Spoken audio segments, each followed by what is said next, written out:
Welcome everyone to another edition of Ozarks Voices. My name is Tom Peters. Today's date is Wednesday, September 29th, 2021. And we're over in the Oklahoma Ozarks this afternoon in Stilwell, Oklahoma. Speaking with Russell Jones. Russell, thanks very much. Anytime. We're here at the Public Library in Stilwell, so always appreciate libraries and what they do for people looking for information or meeting space or whatever it is. So let's start with a really difficult question. Where were you born and raised? Well, I was actually born in the old General Hospital in Muskogee, Oklahoma. Now, I did not grow up there. My family was from about 13 miles north of Muskogee in a small town called Wagoner that is right on the extreme edge of the Ozark Plateau by what we call the Woodland Hills, which is over on the Fort Gibson Lake and where the Fort Gibson Dam is. And that's where I was born and raised. My dad's family all lived over there. My mom's family was from here in Adair County and in Cherokee County, so I spent a lot of time with my grandparents over here. When I was a kid growing up, pretty much almost all summer long and every weekend. So that's where I'm from. I'm Oklahoma. I'm an Okie, I guess, all the way through. Yeah, Okie, and you grew up in the Ozarks too. So Yep. What are some of your memories about growing up in the Oklahoma Ozarks? Yeah. Oh, wow. Did you live in town or did you live outside of town? Or? No, I grew up on a farm. We milked cows and then we raised show pigs. I was big into 4-H at the behest of both my mother and my father, but I enjoyed it. I really did. And growing up in the hills, there was a lot of time spent running these hills and hollers. A lot of coon and possum hunting. Of course, a lot of fishing. And trying to learn, I was always, even as a small kid, I was always real inquisitive. So I always wanted to hear my granddad's stories about his father, his grandfather. He had excellent knowledge of his genealogy. I mean, way back. And he told me a lot of the stories, and I didn't know that. I just figured they were just our family stories. But the more I grew and started reading more about the entire Ozark Plateau and the culture, I realized that a lot of the stories he was telling me was the same stories that people were hearing in southern Missouri and northern Arkansas. So Okay. I felt that relationship early on. I just heard in the past month, so I'm going to a mule jumping competition or exhibition a week from Saturday at Pea Ridge. Yeah. And someone posted on Facebook that mule jumping has a practical use, and it's in coon hunting. Mm-hmm. Absolutely. Okay, so explain to us how that works. Well, why would you take a mule on a coon hunt? Well, they're the most sure-footed beast of the field that we have in these parts, other than a mountain goat. And of course, it's hard to get a saddle on a mountain goat, so we always use those. Of course, and they were truly a beast of burden, but we used them in coon hunting, especially over here in the rough terrain of southern Cherokee, southern Adair County, northern Sequoyah County, because riding a mule beat trying to walk those hills and hollers yourself following them dogs. You took a coon hunting mule, everybody had their own coon hunting mule, and they'd go up and down and then throughout the hills and hollers, and they could jump any down trees or small creeks and streams that they might have to. So, and I guess that mule jumping competition was born out of that, kind of like the turkey shoots were born out of turkey hunting, is the best that I understand it. And for someone who's never seen a mule jump, how high can a mule jump? Just average jumping mule. Well, when you're on the back of one, it feels like they're jumping to the moon. But I would say, my guess is, and I've never tried to measure this, but just watching other people on mules that have jumped, 3, 4, maybe 5 foot is how far they can go. And some of them probably can do even more than that, the bigger, stronger ones. Yeah, and they do it and they're capable of doing it from a standstill, right? Absolutely. Right. Yeah, dead standstill, and they'll just jump. That's the way a lot of them will approach jumping any type of water. They'll walk up to it, in my experience. and Assess they'll- it and- Yeah, yeah. assess it, and then boom, before you know it, you better be ready to hold on or you're gonna be getting wet. You don't get much of a clue that the mule's about to jump, huh? No, I never did. Maybe it's just because I wasn't as seasoned at it as some of the other guys, but there more than once I come tumbling off of one that jumped whenever I wasn't expecting it to jump. Yeah. Is a mule, I've never been around mules. Are they, are they friendly? Are they gentle? Are they mean? Will they bite you? They're pretty ornery. A mule is a hybrid animal. It's a cross between a male horse and a female donkey. Yeah. And then a hinny is the opposite of that. It's a male donkey, a jack, and a filly or a mare, a female horse. I never understood why they didn't just call them the same thing, because pretty much genetically they're a lot alike. The mules are usually a little bit bigger than the hinnies, but both of them's pretty ornery. Of course, a donkey's ornery too. Yeah. They'll kick, they'll bite, they'll stomp, no matter if you've got them gentled down or not. Just depends on what kind of mood they're in. And all mules are sterile? That's the rumor. I don't know that I've ever researched that out, but I've heard that all my life, is that mules are sterile, but that hinnies aren't. Oh, really? And I don't know if that's true, and I don't know why. It's just something that I've always been told from the old timers. Yeah. Well, I grew up in Iowa, and I don't know, there's like 3 hogs for every human being in Iowa. Yeah. But show hogs. So Oh, yeah. explain to us about show hogs. Well, it's kind of a tradition, probably, I know it is in the Midwest, but it is in the South too. And we always kind of considered ourselves down on this end as being a little bit more Southern than Midwestern. Although, there's a dichotomy there that, boy, I can't explain. But we always kind of looked at ourselves as more Southern, and I think that a lot of that was because our ancestors, most of them by and large, came through the southern part of the United States before they settled over here in the Ozarks. But it's kind of it's a rite of passage in this part of the world, probably in the same way it is in Iowa, Indiana, Illinois. 4-H, FFA programs and county fairs, and then the spring livestock shows.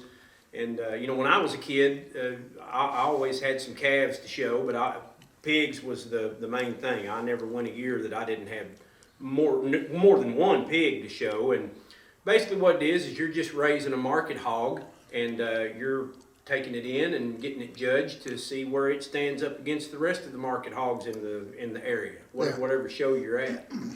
What goes into a prize-winning show hog? Well, and this is when I first started loving the University of Arkansas, because they have an agriculture program, and the very first grand champion barra that I had, market hog that I had over at the local spring show in Wagoner County, the judge was actually a professor from the U of A, and was in the agricultural program over there. And I had a Duroc hog, big red hog, and back then they wanted in the early 80s, in 82, they wanted the hogs more lean looking. They wanted them to have a big old loin eye area. They wanted them to have the arch on their back long, so they'd make a lot of bacon, and of course big old ham and big front end. Uh-huh. As time went on throughout the 80s, the style of pigs kind of changed. By the time I graduated high school, the pigs weren't near as lean. They had a lot of depth in their thoracic cavity, their midsection. They still had the great big old hams and the big old popping muscles in their shoulders, but they were as wide at their shoulders as they were at their ham all the way down. There wasn't no hourglass to them like there was when I first started. And they had a lot more depth to them.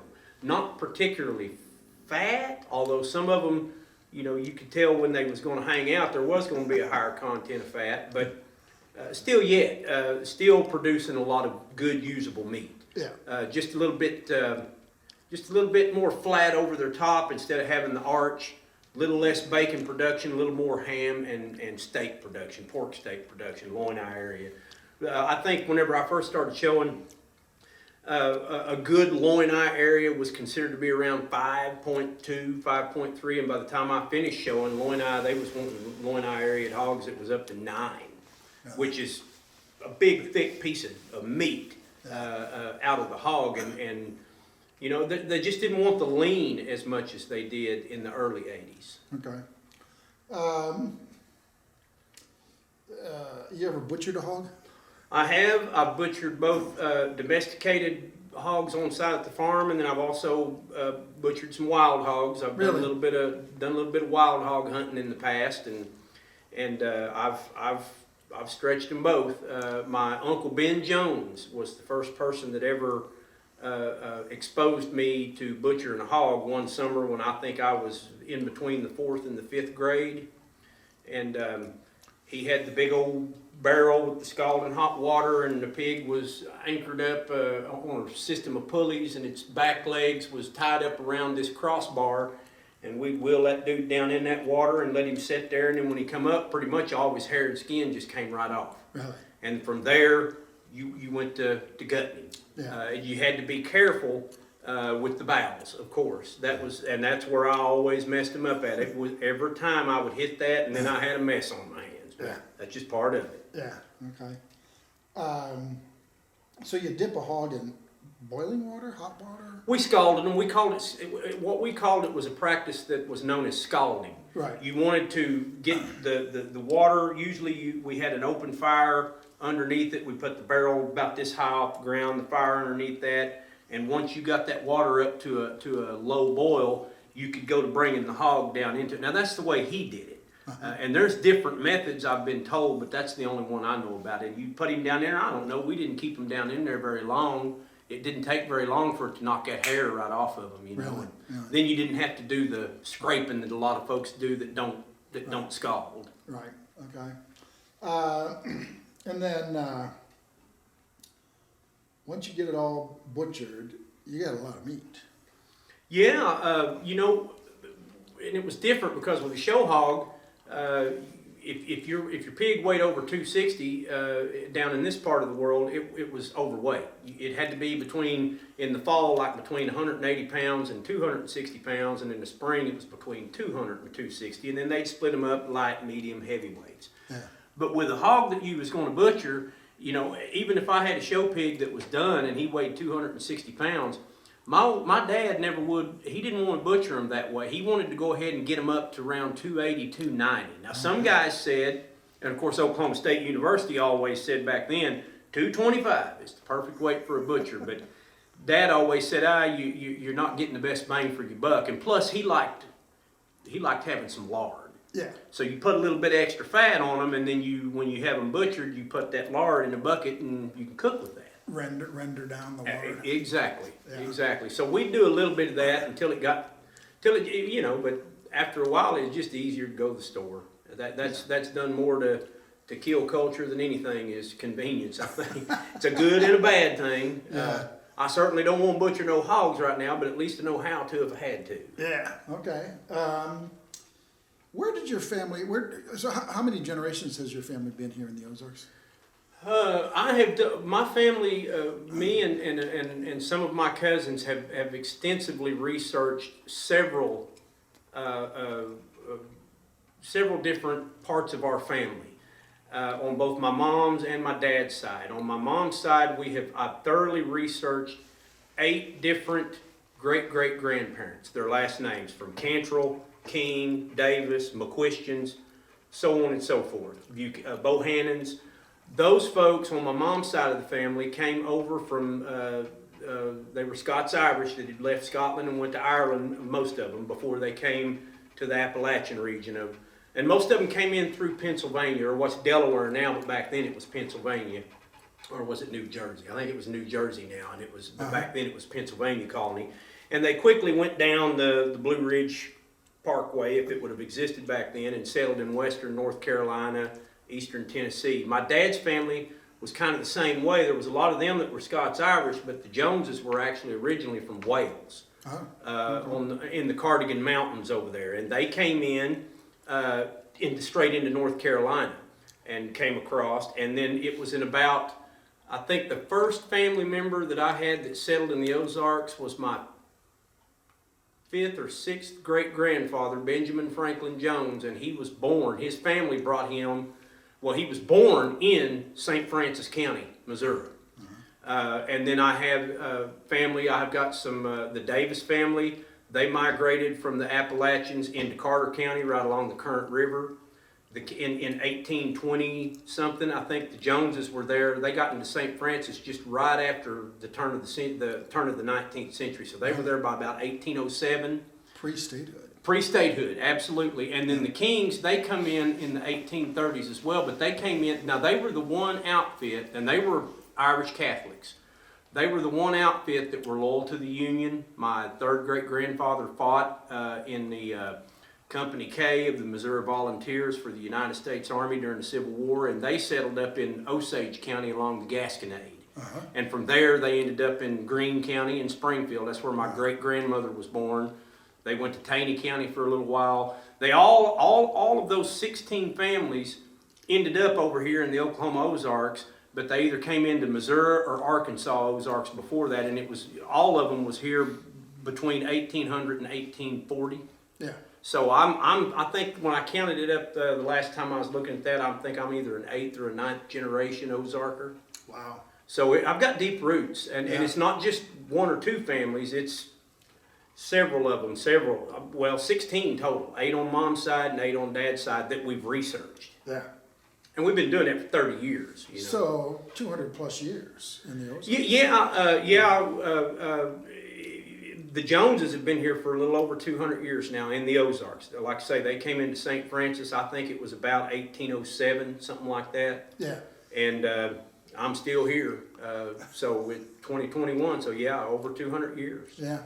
And that's not counting the Cherokee side of the family, you know. That, Let's talk about that. So Russell and I were at a conference last week. That's where we met, and in West Plains, Missouri. Very good conference.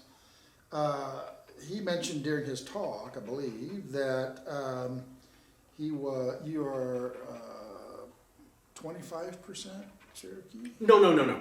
My card actually says, my CDIB I think is 1/64th, so just a smidgen. Yeah.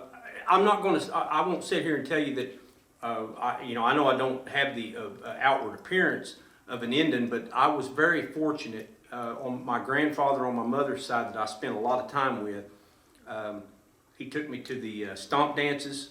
And that's different than like a powwow or something like that. That's a religious service that the Cherokee used over at Chewy, which is just about 10 miles straight north of us here in Adair County. I was exposed to the language. I actually learned the language. Of course, it was not my first language, so most of what I learned when I was younger, I can recognize words, but I am not fluent in Cherokee by any stretch. Oddly enough, though, I can write in syllabary. It's much easier writing in syllabary than it is trying to phonetically carry it out, and even writing spelling in English, because one character means one sound, which is unique. To me it was anyway. But he indoctrinated me. I was baptized by fire at a stomp ground. I learned about going to water. We always celebrated the Busk Festival, or Green Corn Festival that some people will call it. And he taught me a lot of the stories, a lot of the folklore, both of the Scots-Irish, which is what he was, and of the Cherokee Indians.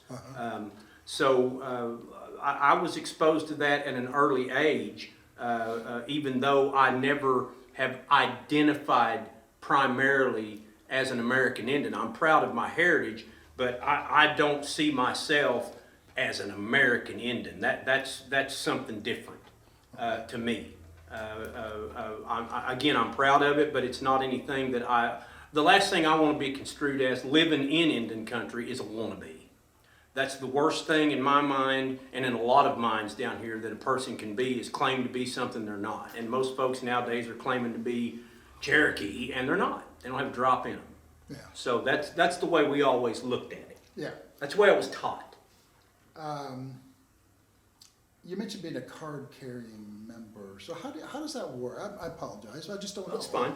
How do you establish that you have some Native American heritage? Well, in the Cherokee Nation, and a lot of the 39 recognized tribes here in Oklahoma, it's all about blood quantum. Now, what was formerly known as the 5 civilized tribes, which I like to refer to them as just the 5 nations. The Cherokee, the Creek, the Muskogee Creek, the Choctaw, the Chickasaw, and the Seminole.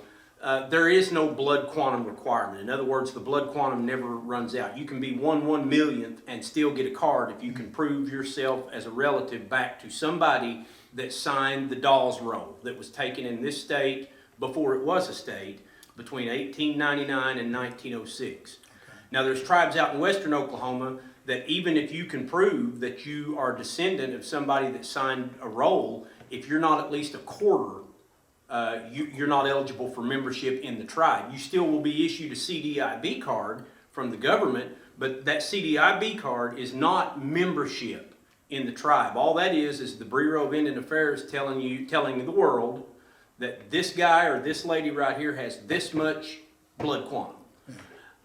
In the Cherokee, I have CDIB, but I have never officially joined the Cherokee Nation and gotten what we call a blue card. There's different levels of membership. CDIB is something that's decided by the United States government, Bureau of Indian Affairs.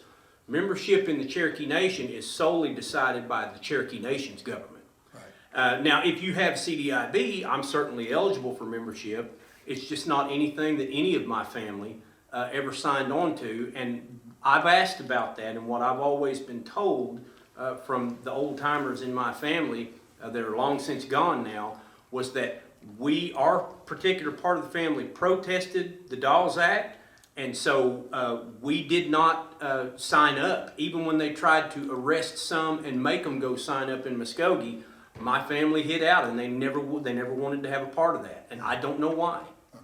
I guess they felt like that I guess it went back to the whole treaty at New Echota and the divisions between different sects of the Cherokee Nation. There's always been a lot of infighting since even before removal, but especially since removal, and those wounds have not healed yet. Yeah, they're still there.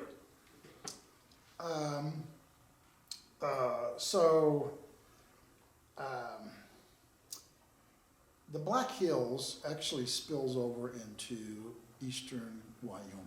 Yep. And the Ozark Plateau, or mountains, or whatever you want to call it. Most people think Missouri, Arkansas, but sure, there's a pretty good chunk over here in extreme eastern Oklahoma.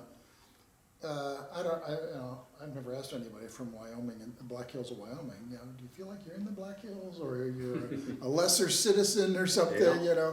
I mean, what's your feeling about the Oklahoma Ozarks? Do you feel like, well, I'm an Ozarker just as much as anybody else is? 8th generation?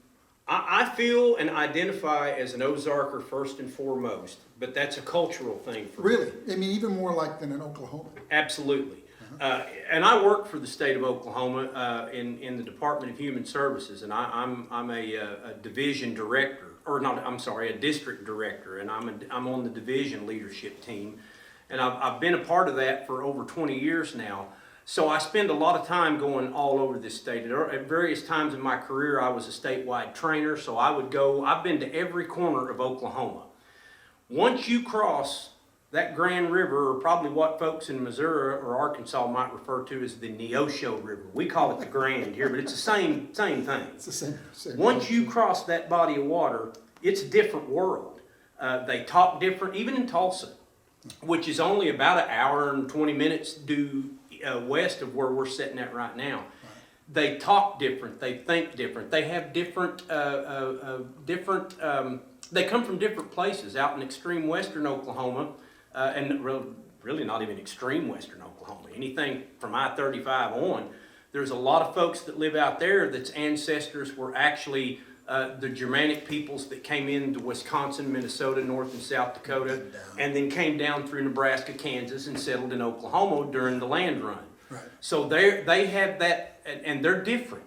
They're good people, but they approach life different. You can tell the differences. And one of the main reasons I know that is because I enjoy talking with folks about that kind of stuff when we're on break at trainings or stuff. And fortunately for me, most of those folks have been more than willing to talk about that with me. Yeah. Folks in Oklahoma City and Tulsa there's more of a Midwestern flair. They resemble, when I go to Oklahoma City or to Tulsa even, it makes me think, and they're not neither one as big as Kansas City, but they remind me a lot of Kansas City. They don't remind me of a place like Atlanta or Nashville, and they certainly don't remind me of Springfield or Fayetteville. It's a different part of the world. And then the people straight south of us, what we call here, Oklahoma has a little Dixie too, just like Missouri does. It's in southeastern Oklahoma where the Ouachita Mountains are. Right. And those folks down there, I consider myself probably more southern, certainly, than Midwestern. But those folks down there are southern. Now, it's like being in Mississippi, yeah, or down in Louisiana or somewhere like that. So if the United States is a melting pot, Oklahoma's where the spoon comes down. There's so much diversity throughout. A lot of Eastern Europeans settled down in the Ouachitas in the mining days when the Choctaws had their coal mines down there, and of course timber production was up and running. There's a lot of communities down there that, like Krebs and places like that still do the potlatch and all of those things.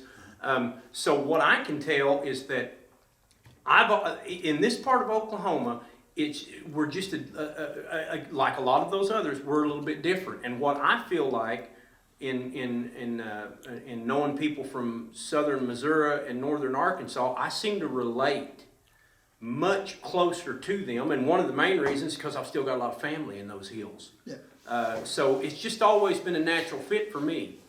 However, what I've discovered is that considering oneself an Ozarker has a whole lot more to do with how you feel about yourself than where you actually live. I bet if we brought 10 people in here that were born and raised in Stilwell, Oklahoma, there might be 2 or 3 of them that would say, well, yeah, these are the Ozarks. Yeah. And the rest of them would say, well, no, the Ozarks is over in Arkansas. So it's weird. Yeah. It really is. When I grew up in Wagoner, which was right on the edge. But if you ask somebody in Wagoner, when I ask some of my old school friends, hey, where are the Ozarks? They'll say they're in Tahlequah, which is 26 miles away.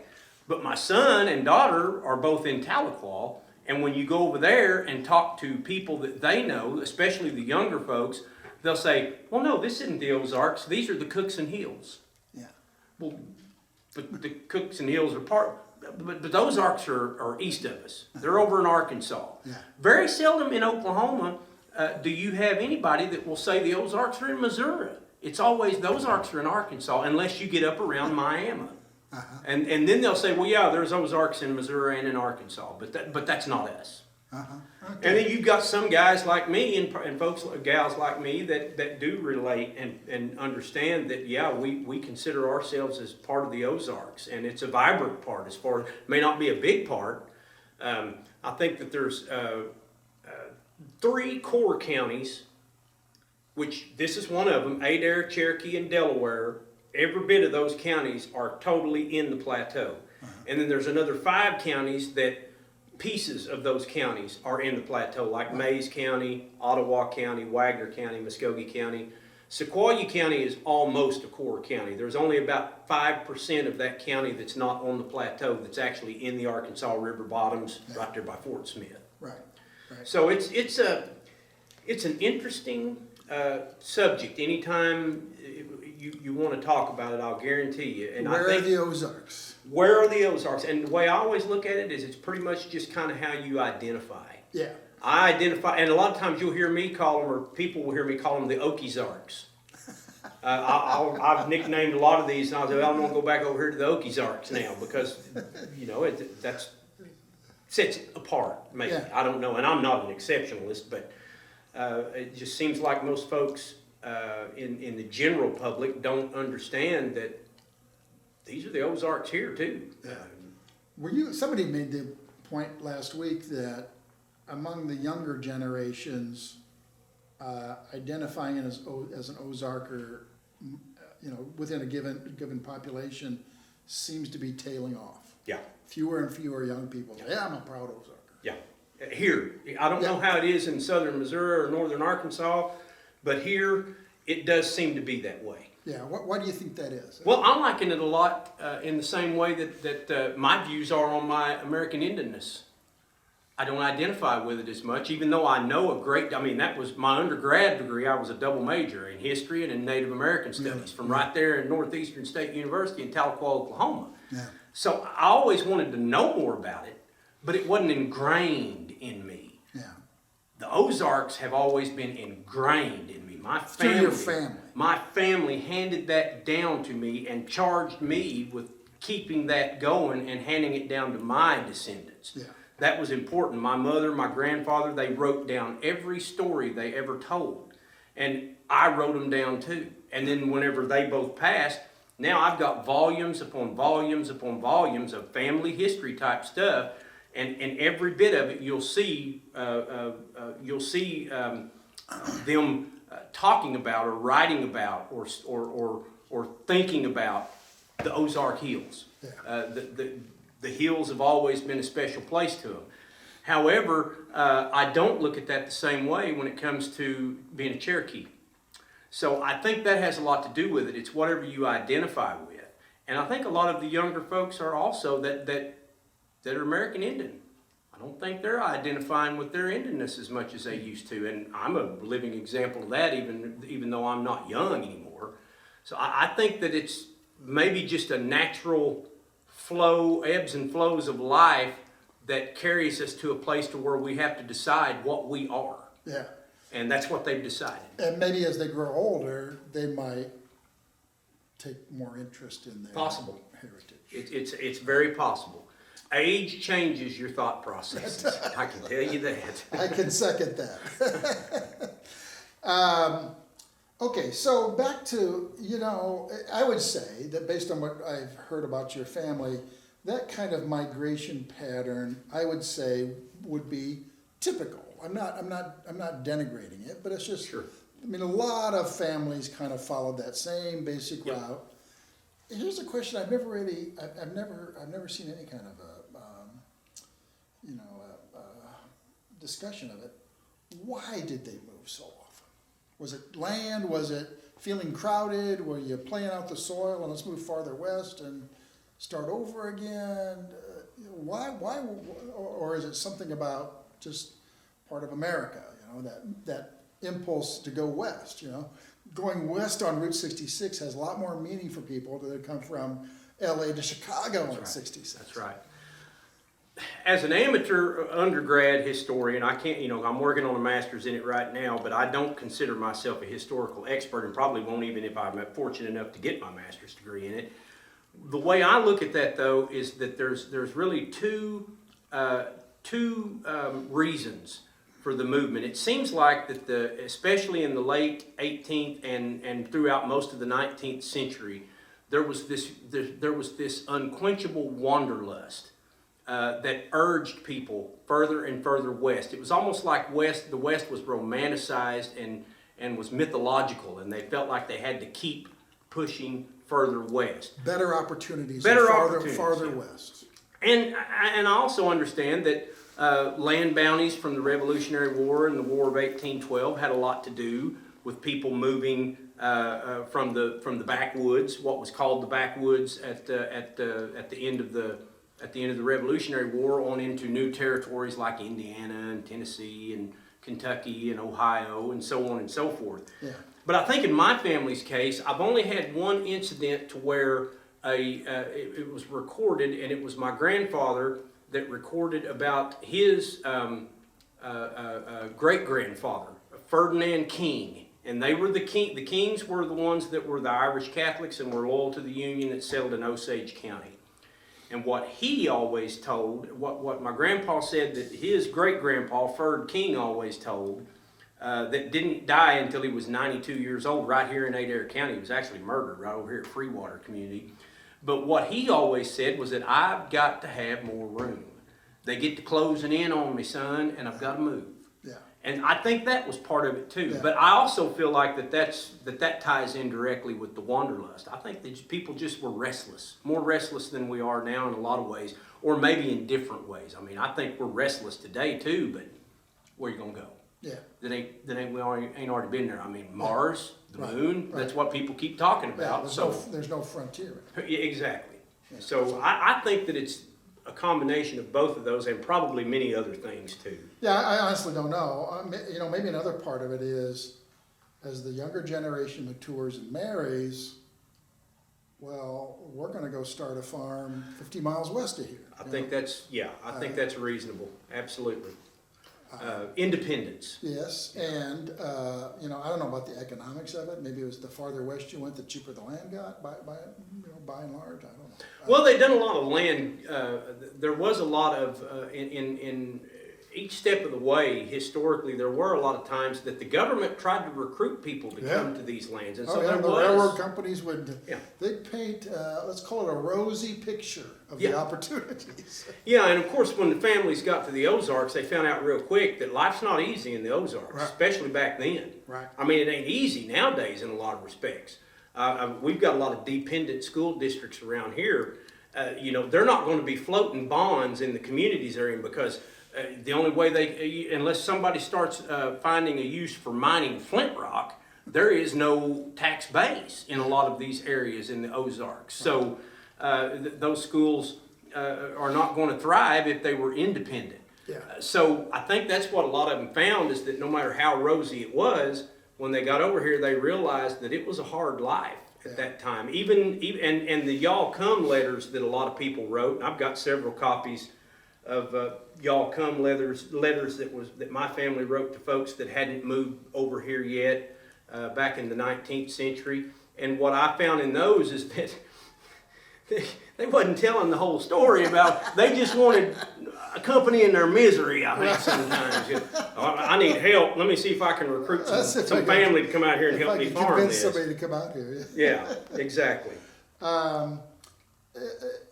If you don't mind my asking, is there any, if you define reverse migration as going either back east or back north, depending on the migration, the typical migration pattern, any instances of reverse migration in your family where they kind of went back? Yes.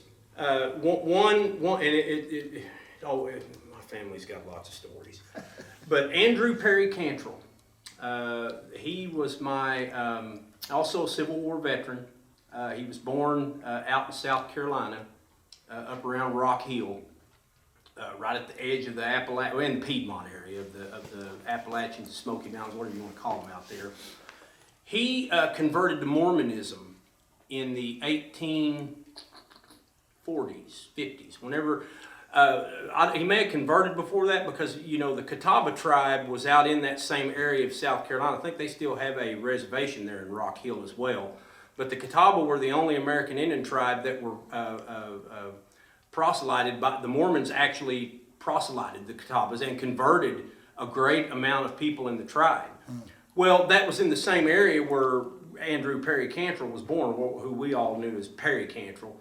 And so he latched onto the Mormon faith. And I guess whenever it come time to start moving towards Salt Lake City, he up and got on the train and started going. Well, he made it to Knoll, Missouri.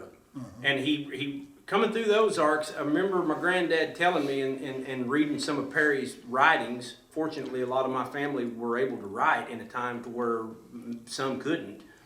You know, I love this part of the country. But he was committed to being a Mormon. So he got out into Colorado.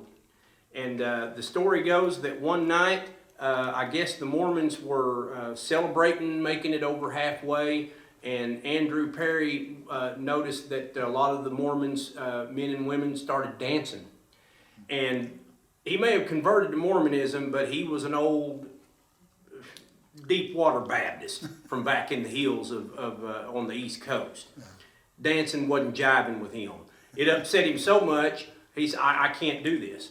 Where am I going to go? Those Ozarks. And so he turned around in Colorado and came back and started his family in McDonald County, Missouri. Really? And that's the one instance that I know of to where he was on his way west and had actually made it to Colorado and decided, for whatever reason, whether it was the dancing alone or he just decided he wanted to come back or whatever it was, he came back to the Ozarks. So that branch of the family, you know, if it hadn't been for the dancing and his decision, this is not for me. That's it. And how long did that branch of the family stay in McDonald County? The Cantrells were in McDonald County until right after Oklahoma statehood, and then Andrew Perry's grandson Charlie worked in the Missouri timber industry. Now he wasn't like Granby or places like that, but he was a tie maker, and so he done it to supplement his little meager farm income. So it Was he a tie hacker? Tie hacker, Yeah. Absolutely. So my sense of a tie hacker is you've got an axe. Yep. And you got a log. Yep. And you basically Cut it square. cut it so that it's the size of a tie. A railroad tie. Yep. And then you would cart it to where they purchase them. Hook it to your mule and drag it out of there to Right. either the nearest railhead or the town to where you can And sell it. my sense is a good tie hacker, could do about 1 an hour maybe. I don't know. Yeah, what they said, what my granddad always, and of course I was actually 9 years old when my great grandpa Charlie passed away, so I actually remember him telling some stories about his days at tie hacking. He claimed that he could do 9 a day, and he would usually work 10 to 12 hours. Okay. So I thought, after talking to Dr. Blevins about that up at Missouri State, that seemed to jive. I don't think he was being windy about that. It seemed to kind of bear out. But that's what he did, and now he ended up coming down to Prairie Grove, Arkansas, in Washington County, at about the same time that the Kings had migrated there from Taney County and from Springfield. And he met my great-grandmother, Avis King. And when they got married, they came to Adair County. They settled about 5 miles straight west of here in a little community called July Springs in Adair County before they stayed there for a few years, and then they moved a little bit further on over into Cherokee County in the little community of Welling.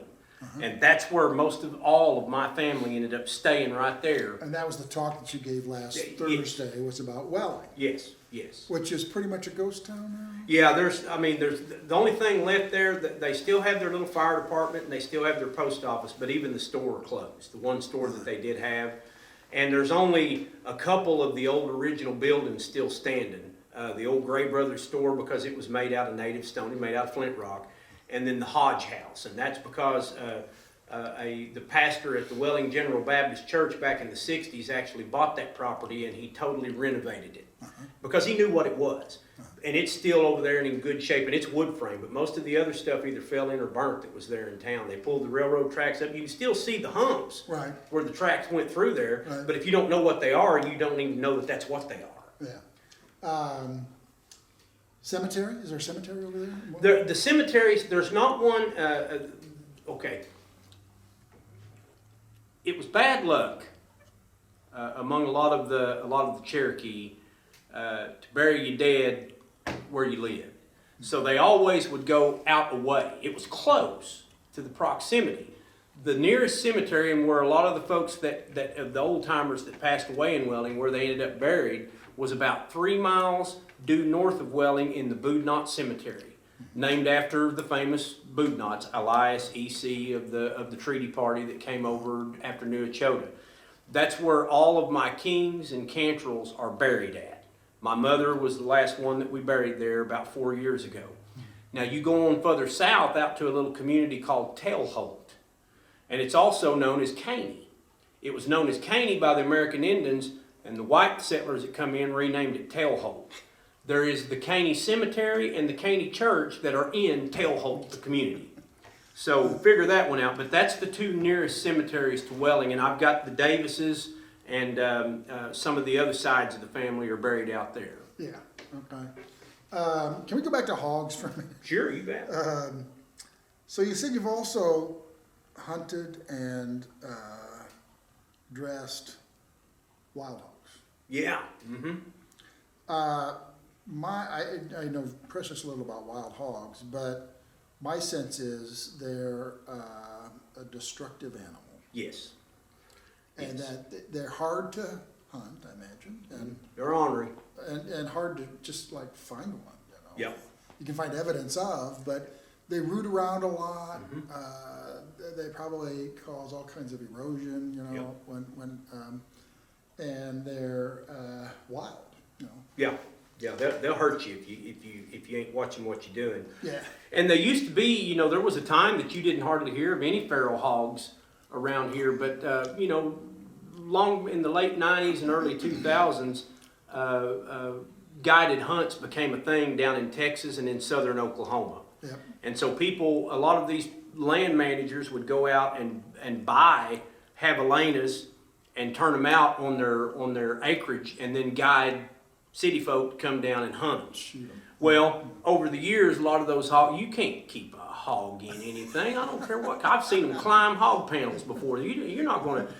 They migrated, and now we have hogs in this part of the hills down here, and I'm sure there's some in Arkansas too. There's got to be a reason they call them the Razorbacks over there, right? I mean, right. I mean, so- it's a problem in the Missouri Ozarks, Yep, and yep.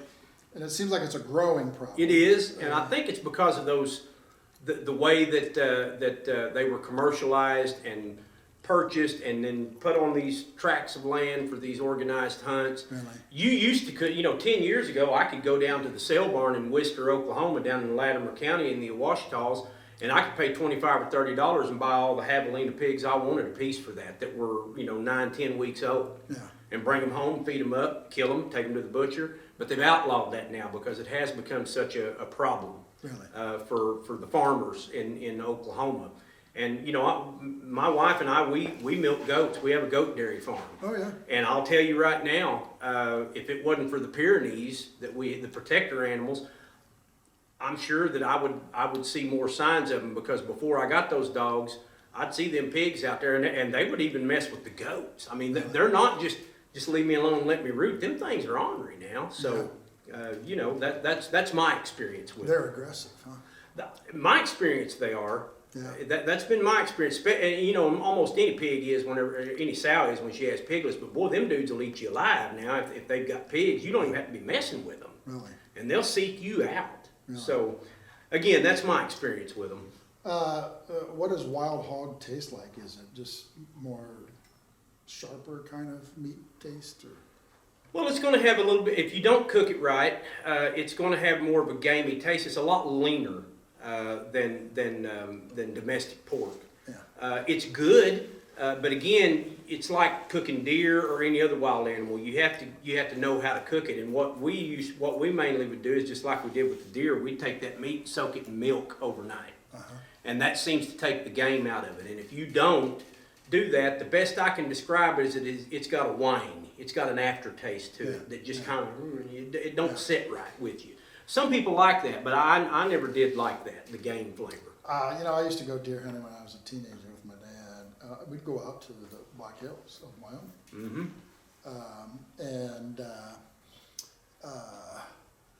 I never got to like that gamey taste. We got to the point where we'd make summer sausage out of most of it, mix it with some pork, Yep. get some, spices, and it was good. But, Oh yeah, yeah. a grill, Yeah, that's larrapin meat now. Whenever when you cut it up into the sausage like that, or even make jerky out of it. And there's guys around here that'll take that wild hog meat and make jerky out of it. And boy, it's good now that way. Well, while we're talking about maybe invasive animals, again, my vague sense is probably due to global warming, armadillos have moved into this territory. Yeah, And they're a pest too. they're worse than a rat. They really are. Destructive. Yes. Yeah. Yes. Because again, they're rooting around looking for grubs or whatever, whatever it is they're looking for, and cause a lot of damage. And they're filthy. They'll cause sickness too. Yeah. They're a filthy little animal. I mean, they're in a lot of ways they're like a hog. I mean, they're cleanup animals, like an old buzzard or a catfish or anything else. They're laying in wait in the septic zone to clean up the field. Yeah. And it seems to be the armadillos. I used to not hardly see any armadillos around here when I was a kid. And shoot, I bet I see 3 or 4 a week just out on the place. Yeah. And shoot them. And sometimes you can kill them, and sometimes you can't. Them little dudes is pretty hardy now. That shell's thicker than you'd think it is. And then, we were talking a few minutes ago about, tax base and land value and stuff like that in the Ozarks. I don't know how it works in a county like Taney County, Missouri, where you got the Branson Strip, the western half of Taney County is a lot different than the eastern half. Yes, it is. Yes, it is. And I don't know how that works in Taney County. Well, I'm sure they're working it to their advantage, whatever the way is. Because Branson has it's done more to expose people to the Ozarks and probably more to hurt the culture of the Ozarks than any place in the Ozarks, in my opinion. Yeah, what do you think about, what do you think about that? So, I don't know how to frame it, but, maybe in the most general sense, Ozarks culture, however you define what that is, occasionally it breaks out into, I would call it pop culture. So Yeah. the Branson entertainment phenomenon, the Ozark Jubilee, the television program, Yeah. it kind of goes mainstream. Well, that happens, Dr. Pepper came out of West Texas, and, that's happening all the time. California is known as an incubator for That's right. cultural trends that burst out onto the scene. New York City was that way, Yep. But the Ozarks too. So you see that as, how do you see it? Do you see that as, if they want to pretend, they're whatever, that's fine. But, I'll just tell you, my theory is that the reason that kind of that hillbilly works so well in Branson is because it's in everybody's interest Yep. to maintain that image. Yep. Everybody wants to have that image. The person coming in on a tour bus, the person who's running a store, if I have to black my tooth and, Yep. put on a rope belt, I'll do it. If that's Yep. what's going to get people to say, hey, look at that. Yeah, I agree with that. It's kind of like what back in the 70s and early 80s was going on over in Jasper with Dog Patch. They tried to romanticize being a hillbilly. I'm not trying to be disparaging of Branson or of Silver Dollar City, but it's bunk. It's a way to get people in, and I get it. You gotta make a living somehow. Right. But We're not the only region that does that, We're not the only, every region. I'm really like Dr. Blevins when it comes to that. There is nothing unique or exceptional about the Ozarks nor any other region. It's anytime somebody feels like they can capitalize monetarily, they're going to do whatever they feel like they have to do. Most folks to get that done. Yeah. And I'm not, Branson and Silver Dollar City and the things up there. What would Taney County or even southern Missouri, would it be as well off as it is if it wasn't for that? I don't know. I kind of liken that to what if the Cherokee Nation tomorrow, what if the federal government decided that they weren't going to recognize Native nations anymore and the Cherokee Nation and all of its influence was erased from this part of the state? We'd drop and blow away because that is the basis for all of our commerce, our capital, everything. I kind of look at it the same way with what's going on at Branson and at Silver Dollar City. It's changed so much in the last 40 or 50 years. It's not even recognizable to when I first went there as a child. The strip was literally a quarter of a mile long, and then you drove through the country to get to Silver Dollar City, and now you can't tell where one stops and the other and starts, I think a lot of that's just natural progression. I do. I don't think that it's sinister, but I do feel like that maybe some of it's a little silly. The stereotypes and things like that. Do you worry about land use? So I came down 65 to just before Harrison. Got on 412, kind of took the back road. Oh, you took the pretty way in. Yeah, I took the pretty way, came in from the east into town here. Beautiful drive, but, I don't know, encroaching urbanization or something is evident a lot of the way. Yep, really is. Really is. Especially northwest Arkansas. Yeah. We talk about, I've sat here and bash on Branson, not trying to, because, I love Taney County. I got family up in Taney County. But northwest Arkansas is Branson on speed, or steroids. Steroids and speed. It's bigger, stronger, faster, and it has done a great deal to revolutionize the way that the population thinks in that part of the world. Yeah.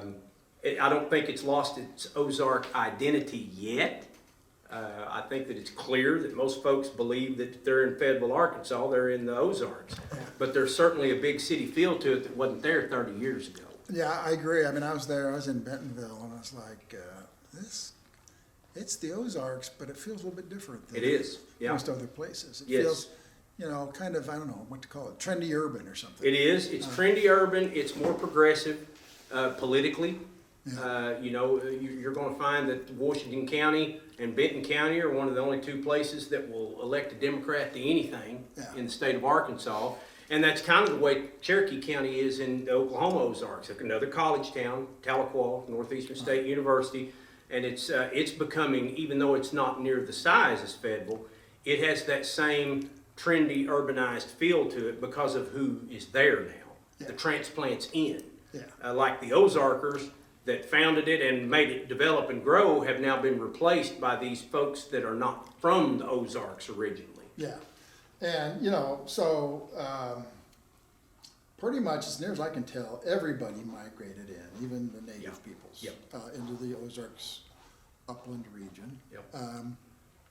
So that's almost like this constant rolling history of different groups coming in.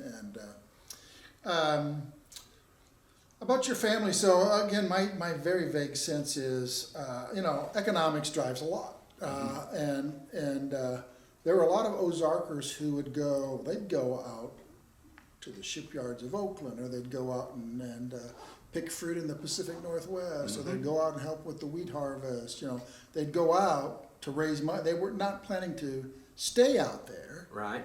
But they'd just go out for a month or two to make some quick money. Yep. Did your family ever do that? Anybody? Yeah, the Joneses, you know, of course, we were all in Oklahoma by the time the Great Depression kicked off. Now, most people think of Oklahoma during the Great Depression as the Dust Bowl. Well, there wasn't really a Dust Bowl over here. Yeah.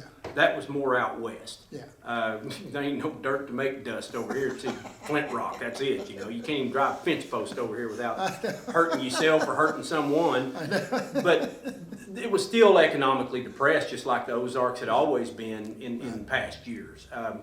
So the Joneses, there was my great-grandpa and grandma came over here from Deere, Arkansas, over in Newton County, I believe, near Jasper. But they were in Deere, and they came over in 1906.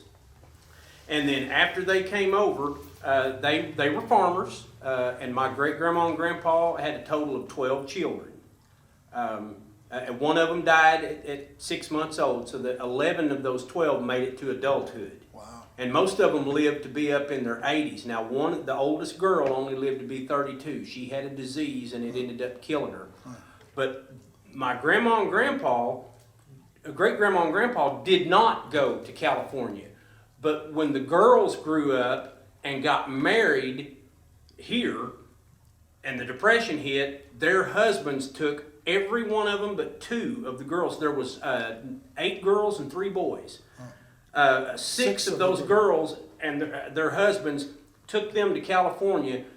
Only 1 of those 6 girls ever made it back to Oklahoma, and they all promptly thought that they was going to come back. Yeah. Now the boys, all 3 of the boys stayed here and toughed it out. And Interesting.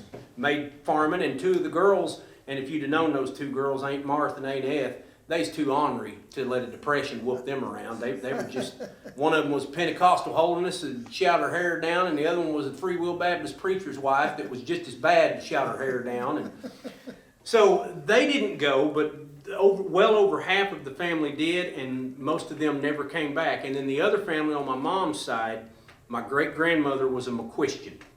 And my third great-grandfather was a circuit rider right over in Goshen. And between there and Prairie Grove, and Bearable. He connected in with some of the Sherrods and the Saunders, the Buck Saunders that has the gun museum in Bearable that was along with Dr. Alva Jackson when they founded Eureka Springs. He's a cousin of mine. My third great-grandpa and him were first cousins. But the McQuistions ended up, some of them ended up going out in California, and that's actually where my great-grandma and Grandpa McQuistion were laid to rest, in Tulare County. That's where they ended up going, and they'd come back to visit, but once they went out there, they never came back. Yeah. So yeah, we had some of that. We were some of the Okies and Arkies that went out there, and you know, Steinbeck's Grapes of Wrath, and from what I can tell from the stories that those folks told me about that time, And fortunately, I was able to, they lived long enough to where I could talk to a lot of them. I was a teenager when most of those folks died. Yeah. And had the wherewithal to be interested in writing that stuff down. And that's what they told me, is that if you want to know what it was like, watch The Grapes of Wrath. It's pretty, and that may have them just been latching on to that. But So it's mainly economic opportunity. yes, they were starving to death. Yeah. They were starving to death. They had new babies on the ground and they couldn't feed them. Something has to give. Something's got to give, yeah. Interesting though that only one came back. One of the girls is all that came back. Ain't Frances. She's the only one that ended up coming back to. How old was she when she came back? Her and Uncle were in their late 60s. Right. They worked out there. Uncle worked out there in the shipyard in San Diego, and after he retired, and he was an Okie by birth too. Yeah. He loaded up and come back out here, and they ended up settling right down by where we lived, down by the Verdigris River in Wagoner County, and that's where they ended up settling until they passed away. Mm-hmm. Well, another theory I have is that it's probably true in every region, but you grow up in the Ozarks, and then when you get to your working years, you go out. Yep. And then when you get older, you come back. That's it. See a lot of that happening. Yep. You know, I don't have numbers on it, but it's just anecdotally it happens so often. I feel like that, yeah. You know, Yeah. and even at the university, when we have a position open, it's almost every time we'll have some applicant who grew up in the Ozarks. Let's come home. They've gone away. It might be back elder care, you know, or they just, you know, they're transitioning to a retirement mode. Yep. And they want to come back to the Ozarks. Yeah, absolutely. I mean, although I'm an Okie Ozarker, I'm here in Oklahoma, but I've always told my dad, because he was just the opposite of me. He never, after he got home from Vietnam, he didn't have no use for anything outside of where he ain't never lived outside of Wagoner again. Him and his brother both, and they were both over there at the same time. But They've seen enough of the world. Thank you very much. That's what he said. He said between serving in Vietnam and then having to be stationed in Germany 9 months, which was all winter time for Germany, I don't need to see anything else. But for me, I've always identified so much with both sides of the family, but especially my mom's side of the family. Dad's family were Ozarkers, but they didn't talk about it or record things as much as my mom's family did. My mom's family, it was so deeply rooted they were so deeply rooted in these hills. And what I've always told my dad is that if I've lived all over Oklahoma, never had to live outside of state, thank goodness. But I've lived, and that maybe I should have, I don't know, because Oklahoma's not great a lot of times, but it's no different than most other states. It's home. Yeah. It's home. But one thing I noticed is that I've told my dad, if I ever move again, it's not going to be west, it's going to be deeper into these hills.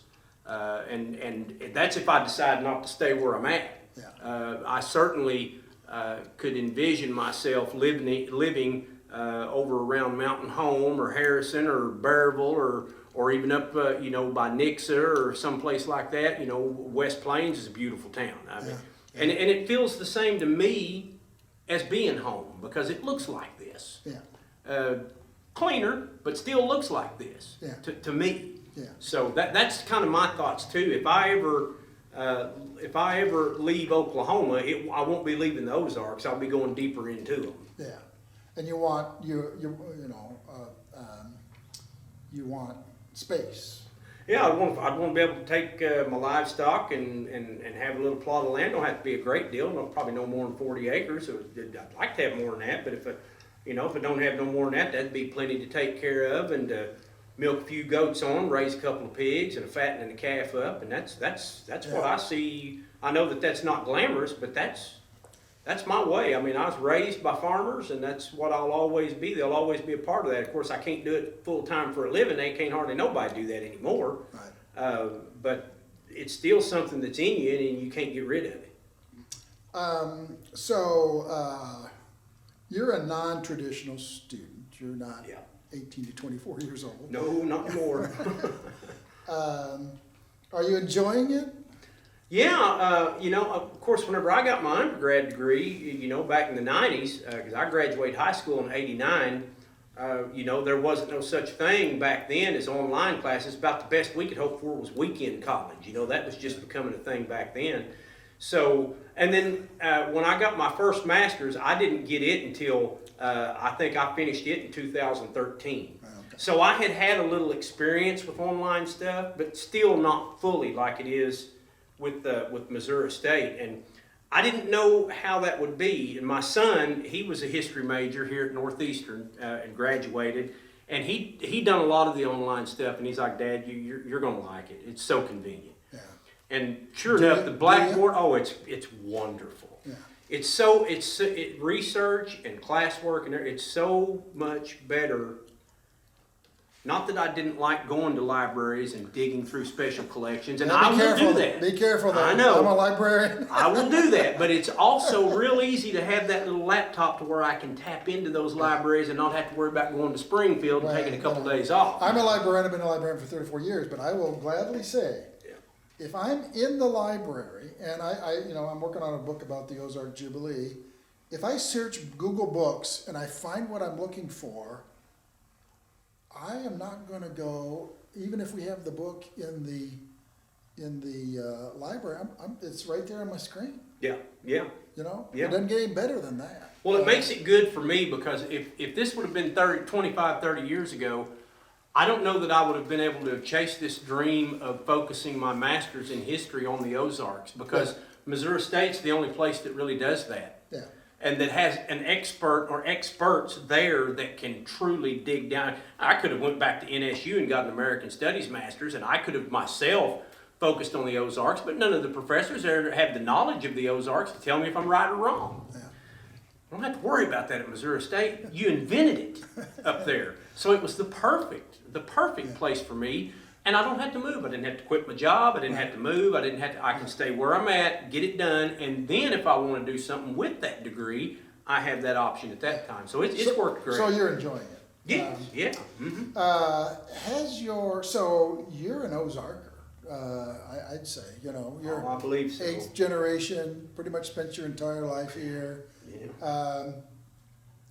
Has studying the Ozarks changed your perception, understanding of the Ozarks in some, important way? That you said, I never would have thought that. It's changed it in every way. The great thing about the Ozarks is that I've always had a real good working knowledge of Oklahoma history.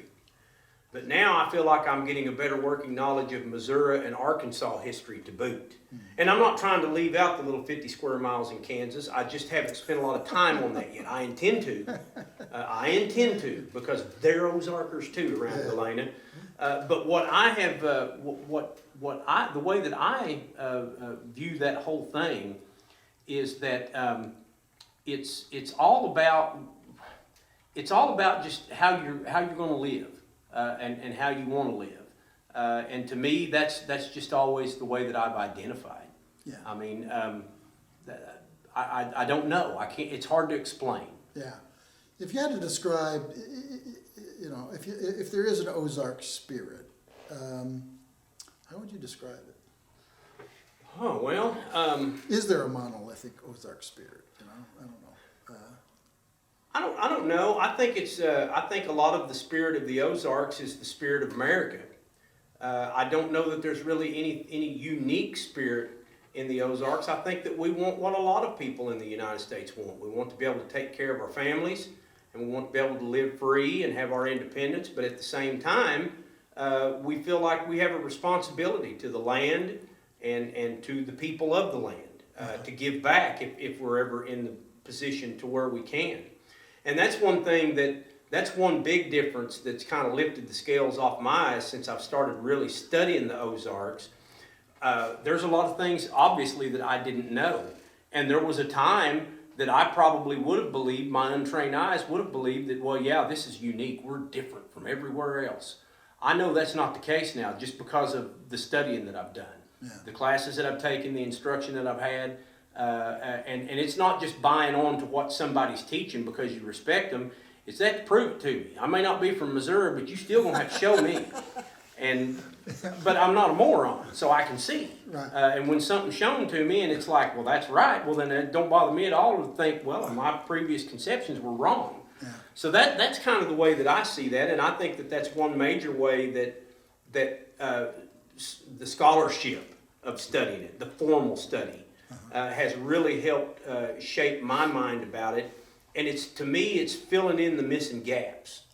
You know, from having just a born-in cultural feeling from my own personal experiences and experience of my family, to now being able to bridge the gap onto the formal side and truly understand what that means to all Ozarkers, how we see each other and how we see the world as a whole. Yeah.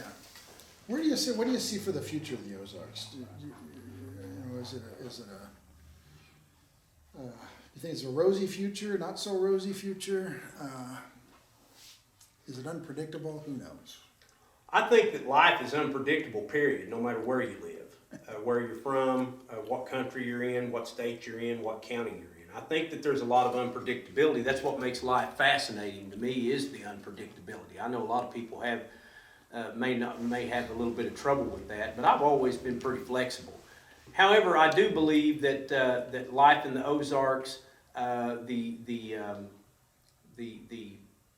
culture that has been developed throughout the 19th and first half of the 20th century, I do feel like that it's certainly waning.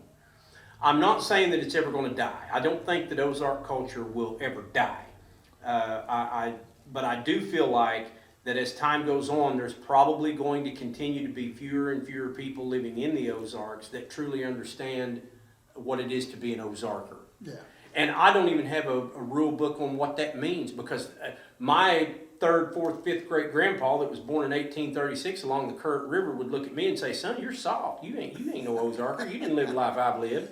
Because he had a whole different experience being an Ozarker back then. Right. It was hard work. It was hard work, a lot harder work than I've ever done, and harder work And you than I mentioned want to do. the convenience of a grocery store. Yeah, that's right. You're not going to, scald and dress down a hog when you can go to the grocery store. Not unless you want to. Right. And my want to's gone. My want to and the gumption is gone for that. But we've got all these Ozark toe-to-pokes that I call them, the little Dollar Generals that are popping up all over these hills. And I frankly don't know how they all survive don't economically.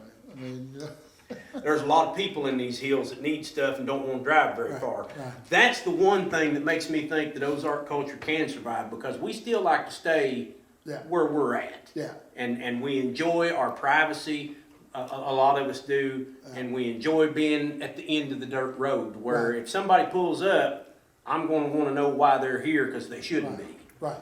And one of the definitions of privacy is the right to be let alone. That's it. Absolutely. Leave me alone.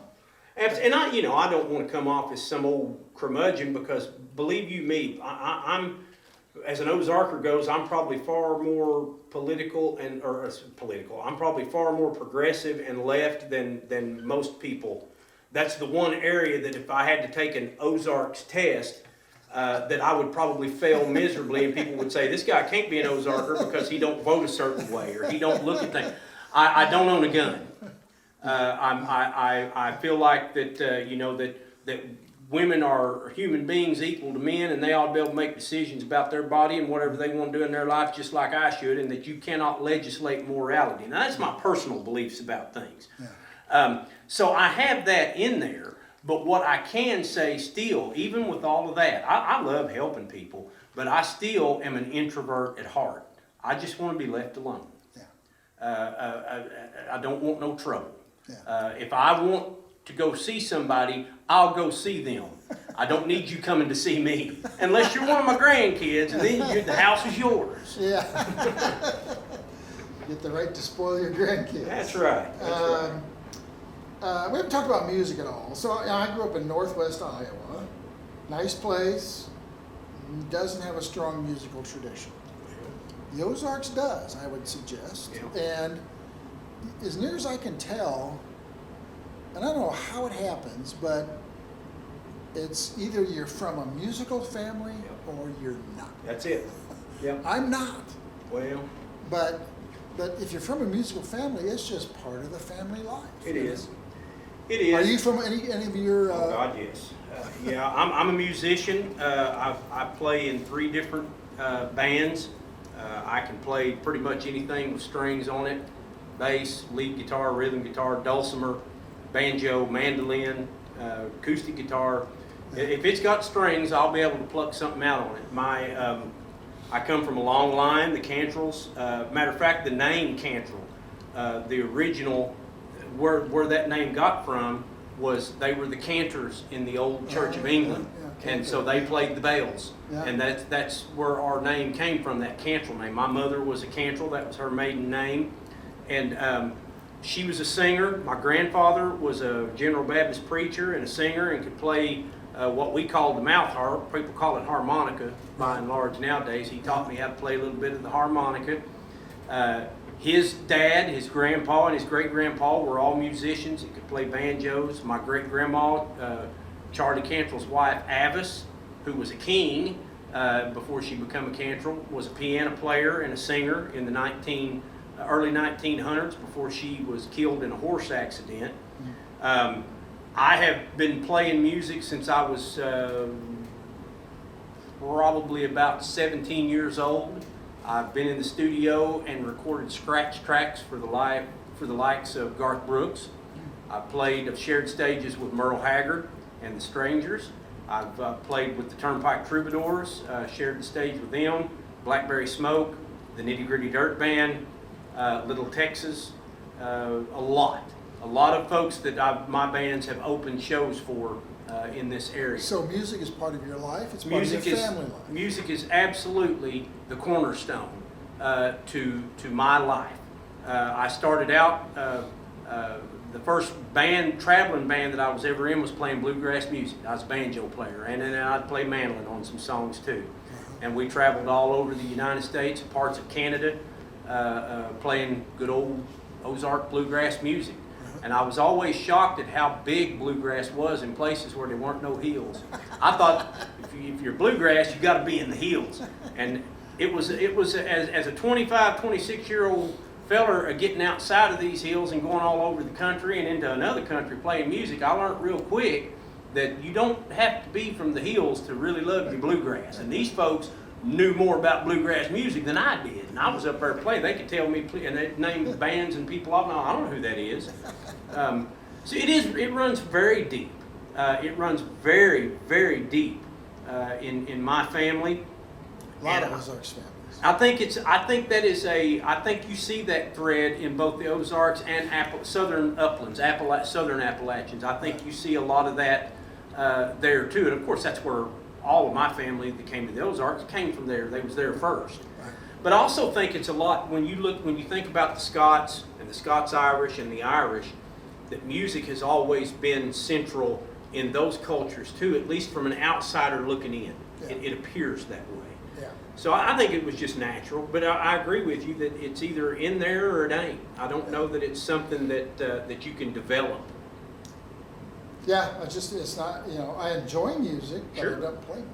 Well, some people will learn to play music and didn't come from a musical family and they end up loving it. Well, it's got to start somewhere. Right. But I feel like that for me, music isn't a hobby, it's part of my culture. Right. And I think that's the difference between somebody learning and picking it up as a hobby, right, and somebody that it's just bred into them. It's part of their culture. And radio's only been around for 100 years. Yeah. And phonograph records a little bit longer maybe, but until that happened, if you wanted music, you had to have a fiddler in the area. Yeah, absolutely. A fiddler was like an esteemed talent. Yep. Because now we have music. Yep. Yeah, my great grandpa Cantrell. Now he was an old piano player, and he played piano kind of like Jerry Lee Lewis. he done that barroom style, like I like to call it. Yeah. Now he was a fiddle player, but he ended up losing part of this finger down right below the knuckle. And of course, he never would tell me the truth why, because I was just a little feller whenever I remember asking him, hey, great-grandpa, what happened to your finger? And what he always told me, he said, well, son, I was picking my nose and a booger bit it off. And so that's why you never pick your nose. And I was probably 10, 11, I'm kind of ashamed of this. I was probably 10, 11 years old before I realized he was just jerking my leg. He was already gone by then. But, after I got up a little older and would talk to my granddad about that kind of stuff and started breaking out some of the old diaries and family writings that he had accumulated over the years, that's why he couldn't play the fiddle no more, is because he lost that finger. He could still play the piano with his nub, but he couldn't play the fiddle anymore. So that kind of ended our fiddle playing. I can pluck a fiddle because it tunes just like a mandolin. But the bowing, I've never took the time to really make myself sit down and get the bowing down. Yeah. I've heard from people that do it that the Ozark style is the first movement's down. Yes, absolutely. The start of the song is down. It's the downbeat, absolutely. Because what I've heard is because it was for dance. Yes. You had to have You have to have the call. No. You have to have the call. And if you don't have a drum set, something on the strings have got to do the downbeat. Yeah. Normally in a band, your drummer always is going to hit that downbeat, Right. and then the band takes off. Right. But when you don't have the percussion, either an acoustic guitar or a fiddle or a mandolin is going to have to make that downstroke, and it just sounds better coming from a mandolin than it does any of those others. Yeah. Well, thanks very much for sharing your thoughts and memories and ideas with us. It's been a pleasure. Well, it's my pleasure. And All my pleasure. I've actually came over here with my younger son to a Boy Scout jamboree. So for some reason I think, well, I've slept on the ground in the Oklahoma Ozarks, so I'm bona fide. Did you go to Camp Fred Darby over can't- there? yeah. That's Boy Scout camp just south of Welling. I think that's it. That's the lot. From all over the country come out there. That's right there in Welling. Yeah, so I've been over here and I've Yep. slept on the ground, but now I feel like I know a little bit more about the Oklahoma Ozarks. Well, at least my perception of it anyway. I'm sure if you lined up 10 folks that from here, they'd probably all tell you 10 different stories. But that's kind of the way that I view it. And I do one last question. I was going to ask. Okay. So, I saw a newspaper report that Ozark County, Missouri, Gainesville, Ozark County lost more than 10% of their population in 10 years. Hmm. And I was like, well, that's not sustainable. If that happens to too many decades, you got a real problem. Yep. I don't know about other Missouri counties, but population decline is not, for most populated areas, that's not a good thing for a lot of reasons. Right. If that ends to, and I don't know where they're going. I don't know if it's just the birth rate isn't keeping up with the death rate, or if people are migrating out. I don't know. There may be a long-term, I'd call it an urbanization trend just within the region. So we talked about Northwest Arkansas. We talked about Springfield. Yeah. They're migrating to the larger towns. St. Louis. I know a lot of the folks in the Missouri Ozarks, they end up going to St. Louis to find work and things Right. like that. Right. Maybe even Memphis is a draw. Memphis, Little Rock, Right. Tulsa. Yeah. Kansas City. Yeah, I'm sure. It's almost like the Ozarks region is surrounded by pretty substantial metropolitan Yeah, areas. they really are. So I don't know what's going on, and that's just one county, one 10-year period, but boy, they lost more than 10% of their population. That's a lot, and we've seen some population trends like that here in Adair County, up in Delaware County. From 2010 to 2020 on the census, there was a marked migration out of these counties. I've always thought that it was kind of like it was back in the 19th century, that it's an opportunity thing. It's hard for places in the deep part of the Ozarks to develop any type of an industry to keep people close to home. That's why you got to commend Fayetteville and Northwest Arkansas for development of the poultry industry, because it's allowed a lot of folks to stay in the Ozarks even if they weren't from Northwest Arkansas. But it brings in folks from outside too, and it gives you a whole different feel. I really worry about that kind of thing. I don't ever think that that the Ozarks will just be completely depopulated. Of course not. But with every bit of depopulation that's going on, what does that do to us culturally? What are we losing? Right. What are we losing? Because I don't know that my son or my 3 daughters are going to be as gung-ho as I was to pass on the family tradition. So I've thought a lot about that as I reach, past 50 years of age last May. I worry, what's the legacy? Is this going to die with me? Yeah. And I know a lot of the American Indians have that. A lot of the Cherokee have that same worry too. That's why there's so many initiatives to try to get people to learn the language and things of that nature. Is because they worry about this Indian urban movement that started in the 70s and it really hadn't subsided yet. Yeah. I worry about it too, and I've talked to colleagues about it. I mean, there's a lot of, I don't know what kind of impact COVID's going to have on Ozarks culture. A lot of jam sessions, weekly jam sessions, I don't think they're going to start back up. No, not any, no. They're dead. A lot of them will end up dying. Yeah. So it's going to be a big hit to what I would call the Ozarks culture. Well, it is, and even down here, like I say, I play music for money in 3 different bands, and just since COVID, of course, Oklahoma was a lot like Missouri and Arkansas as far as mask mandates and stuff like that. We were more conservative and didn't require a lot of those things, so it didn't dry up completely. But I have noticed that we're down a lot of shows for this year. Well, I think we're down like 20% in the amount of shows, and some of those venues aren't ever coming back. Yeah. They closed for good. It bankrupted them. I think that's going. I don't think this is going away by any stretch of the imagination. What it all boils down to is how are we going to end up managing it? And I think that's going to tell the story going forward, is how well we're able to manage it, how well we can get the politics out of it, and manage it from a medical perspective. I mean, it's just another risk factor. It is. Smoking and drinking and driving. Flu, and that's right. Driving, yes. Flying, whatever. I mean, life is risky. Life's risky. You got to live it, but you don't have to be stupid. Right. And that's what my granddad always told me. He said, boy, you can live free and independent, but you don't have to be a fool while you're doing it. And that's kind of the way that I've always tried to be. But I think, unfortunately, right now there's lots of fools running around that it's causing all of us a problem because of it. Yeah, you ignore you ignore the truth at your peril.